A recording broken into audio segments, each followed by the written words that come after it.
నోవాహు కాలంలో యెహోవా తండ్రి ప్రమాణం చేస్తాడు కదా, అవును. నేను ఇక మీద ఎన్నడూ భూమిని ఆకాశం నుండి భూమిని నేను శిక్షించను, మనుషులు చేసిన తప్పు వలన నేను భూమిని శిక్షించను అంటాడు.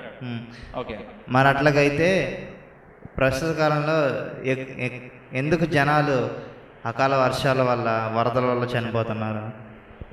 మనం చూసుకున్నట్లయితే అకాల వర్షాలు, ఈ వరదల వల్ల అంటే అది మనం చేసిన తప్పుదం వల్లనే.